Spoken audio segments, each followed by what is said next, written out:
Lions club Vivekananda ఆధ్వర్యంలో మహర్షి బులుసు సాంబమూర్తి దివ్యాంగుల ఆశ్రమ పాఠశాలలో రక్షాబంధన్ కార్యక్రమాన్ని ఘనంగా నిర్వహించినట్లు క్లబ్ ఎక్స్టెన్షన్ చైర్మన్ సతీష్ తెలిపారు. ఈ కార్యక్రమంలో ముందుగా క్రాంతి దివస్ 1942లో క్విట్ ఇండియా ఉద్యమానికి గాంధీజీ నినదించిన రోజు సందర్భంగా స్వాతంత్ర సమరయోధులు తమిళనాడుతో కలిపి ఉమ్మడి రాష్ట్రానికి మొట్టమొదటి రాష్ట్ర శాసనసభ స్పీకర్ మహర్షి సాంబమూర్తికి నివాళులు అర్పించడం జరిగింది.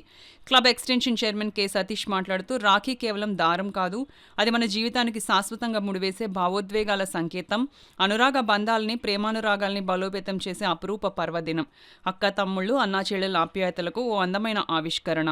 ఈ కార్యక్రమానికి ముఖ్య అతిథిగా డిస్ట్రిక్ట్ గవర్నర్ పెంకే గోవిందరాజులు పాల్గొన్నారు. మరియు cabinet secretary P Shivakumar, Vivekananda club extension chairman K Satish, K Rajani Gauri, మెల్లో member, club secretary Ramya, district PRO M Durga Subhadra, YMVV Ganesh, DC, ప్రజాస్వామ్య పరిరక్షణ ఐక్యవేదిక జిల్లా ప్రధాన కార్యదర్శి సుందరపల్లి గోపాలకృష్ణ, జన విజ్ఞాన వేదిక జిల్లా అధ్యక్షులు కొమ్మున తాతారావు పాల్గొన్నారు.